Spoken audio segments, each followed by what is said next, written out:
Hai, nama saya Muhammad Bezali Al-Subhan. Dulu saya orangnya keras, suka berantem, pernah nyoba narkoba, dan jatuh dalam seks bebas. Inilah kisah saya. Awalnya saya mengenal minuman itu dari tongkrongan. Karena udah ada di lingkungan itu, gengsinya timbul. Wah, gue juga pengen dibilang minum. Minumlah. Itu awal dari semuanya. Dampak minuman itu membuat emosi ya. Ditambah saya juga emosian anaknya. Orang tidak bisa lihat saya sedikit, saya cepat tersinggung.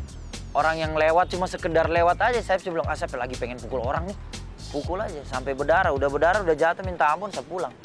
Siapa yang salah ngomong sama saya, hati-hati saya pukul kok. Akhirnya teman-teman saya, wah, menghargai saya. Jadi saya mulai awal kebiasaan buruk itu dari minuman. Berantem, drugs, baru wanita. Pergi di satu klub, dari klub sini ke klub sini, sampai wah cewek deket duduk sini, wah terus teman-teman, terus diliatin orang, itu kita semakin bangga. Pada saat itu mungkin tidak terpikir ke situ bahwa kita mau datang ke diskotik adalah satu tempat yang dimana akan merusak. Hanya yang terpikir oleh kita adalah satu kesenangan. Mulai masuk ke yang namanya drugs. Wow, asik banget pada saat itu ya. Kita nggak memikirkan tentang susahnya kita. Tapi setelah itu, datang lagi masalah itu. Hal itu membuat saya mendekatkan diri dengan yang namanya wanita. Saya tidak puas dengan satu perempuan. 2 perempuan ditambah, 3 perempuan ditambah, 4 perempuan ditambah. Besar juga ya perasaan takut pada saat itu. Tapi malah mau mencoba, mau merasakan. Rasa hawa nafsu itu gede banget. Yang pengen saya cari, mulai dari drugs, perkelahian, hingga wanita. Kesenangan lah yang pengen kita cari ternyata. Yang hasilnya sebenarnya 0. Jadi tidak ada pemikiran yang membuat bahwa talenta saya akan rusak. Nanti prestasi saya akan turun. Saya tidak merasakan hal itu. Tapi sebenarnya secara tidak langsung prestasi saya turun. Dan saya merasa diri saya adalah orang yang benar. Saya mengetahui bahwa itu adalah kesombongan yang keluar dari dalam diri saya. Sehingga pola pikir dalam pemikiran saya rusak. Bukan ini kehidupan yang saya cari sebenarnya ternyata. Saya mikir pada saat itu bahagia dengan hal seperti itu. Saya senang, saya happy. Saya ngejar kebahagiaan saya. Saya pikir itu adalah bahagia. Ternyata itu salah. Pada saat teman saya ngasih tahu, Tuhan Yesus cuma sebatas ya dia baik, dia akan memberikan bukan cuma kesenangan, tapi kebahagiaan seumur hidup.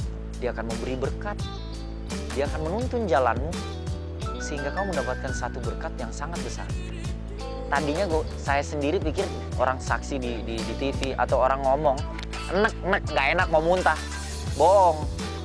Saya pikir tadinya itu memang bohong, itu bohong. Mereka bilang, oh kayak merasa ditarik, serasa ditarik sama Tuhan Yesus. Ah, bohong.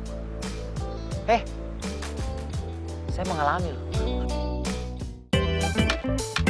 Jadi perannya Tuhan Yesus di situ, dia bikin saya tuh sampai ditarik. Kayak nggak nyaman di diskotik tuh nyaman. Duduk lama gitu, dengar musik gitu. Aduh, saya keluar. Saya berdiri, pulang. Saya merasa enak, saya merasa mau muntah. Sama dosa-dosa yang saya pernah lakukan. Tuhan juga mengajarkan saya tentang apa? Cinta kasih.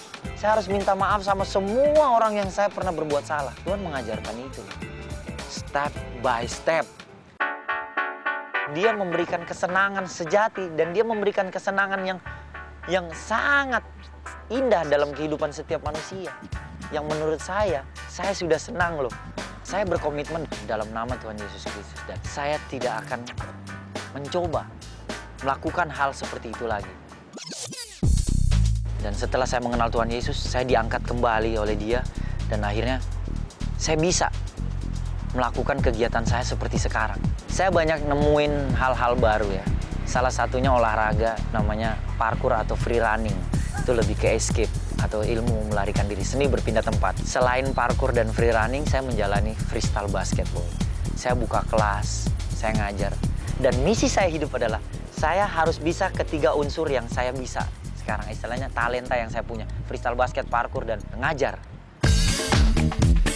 Saya tertarik tuh sama Tuhan.